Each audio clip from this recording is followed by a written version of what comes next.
एक है मानना और एक है जानना। तो एक ये कहा जा सकता है कि भाई मानना क्यों, आप जानो, और अगर जान लेंगे तो मानने की जरूरत क्या रहेगी। अष्टावक्र जिस बात को कह रहे हैं और भी गुरुओं की पूरी धारा इसको कहती रही, उसमें एक पेंच है। पेंच ये है, वो कह रहे हैं कि जो है ही अगर उसको हम मान भी लेते हैं तो जानना घट जाता है। अगर हम कुछ ऐसा मानते हैं जो है ही नहीं, तो वो मान्यता हमारी अंधविश्वासों में ले जाएगी, हमको भटकावों में ले जाएगी। जैसे एक ज़ेन स्टोरी है, कहते हैं एक व्यक्ति जंगल में एक दिन जा रहा था और पहाड़ी किस्म का जंगल था, पहाड़ियाँ खाइयाँ सब, और उसका पैर फिसला, अंधेरा था और वो गिर गया। आते आते उसने देखा था कि बड़ी गहरी गहरी खाइयाँ और बहुत ही खतरनाक सब रास्ते थे, तो बहुत डरा वो, और उस डर में उसने कुछ पकड़ने की कोशिश की तो उसके हाथ में एक पेड़ की डाल आ गई, वो लटक गया। अब कब तक लटका रहता वो, बड़ी मुश्किल लटका रहा। कहते हैं उधर से कोई देवदूत गुजर रहा था, उसने उसको देखा तो उसको बड़ी परेशानी हुई, तो उसने उसकी सहायता करने के लिए उससे कहा कि छोड़ दे, नीचे जमीन है। अब वो कैसे मान ले कि नीचे जमीन है, उसने नहीं छोड़ा। देवदूत भी कहें मुश्किल में तो भी इंसान नहीं मानता, गुरुओं की ही कौन मान लेता है, उनको भी तो देवदूत से कम नहीं मानते लोग।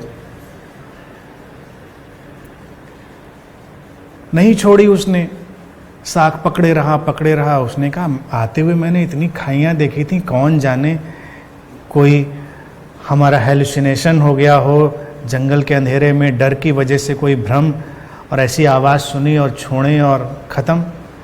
लेकिन रात भर पकड़े बड़ी मुश्किल थी, हाथ थक गए, हाथों की सीमा होती है, पकड़ की भी सीमा होती है, हाथ सुन पड़ गए, छूट गए अपने आप, और वो धड़ाम से गिरा 6 इंच नीचे। पूरी बड़ी सी चट्टान जमीन थी।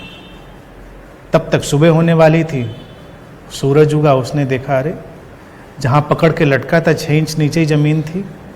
बात तो सही कही थी उसने, लेकिन वो मान नहीं पाया डर की वजह से, क्योंकि उसको लगा कि अगर हम छोड़ देते हैं तो पता नहीं कहाँ जाएंगे। अब यहाँ पर जो ये मानने की बात है वो बड़ी प्रैक्टिकल थी। जमीन तो थी ही नीचे, अगर वो अपने विजुअलाइजेशन भी जमीन मानकर भी छोड़ देता तो भी वो जमीन पर ही आता वो जमीन पर ही।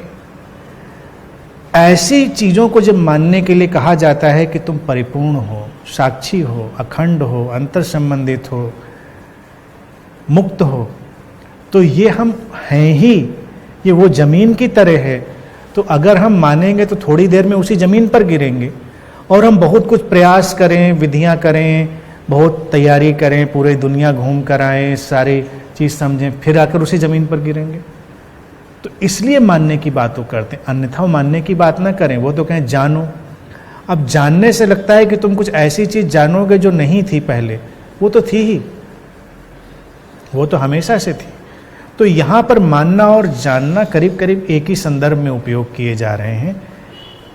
बस इतनी सी बात है। विजुअलाइजेशन की बहुत सारी ध्यान विधियाँ भी जैसे आपने देखी, हम यहाँ पर लेते भी रहे हैं। तो मैंने इसको भी पहले स्पष्ट किया था कि विजुअलाइजेशन की कुछ विधियाँ और सम्मोहन की विधियों में थोड़ा फासला होता है।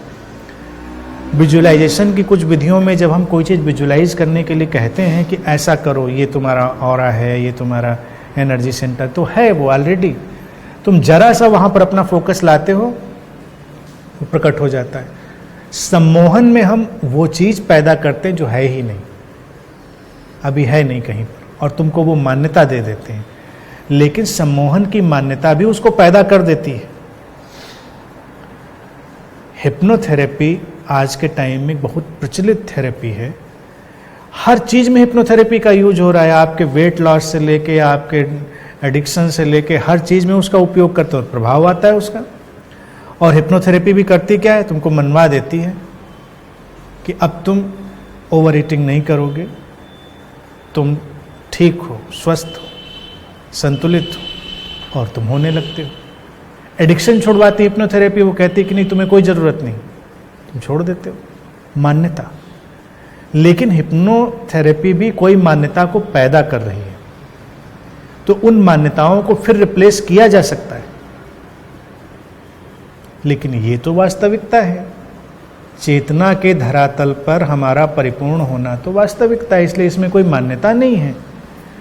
हिम्मत करके उस जेन स्टोरी वाले आदमी की तरह से अपनी कंडीशनिंग की डाल को एक बार छोड़ के कूद जाने की बात है। वे कह रहे हैं इतना, तो चलो हम मान लेते हैं, आज रात भर के लिए मान लेते हैं कि मैं परिपूर्ण हूँ।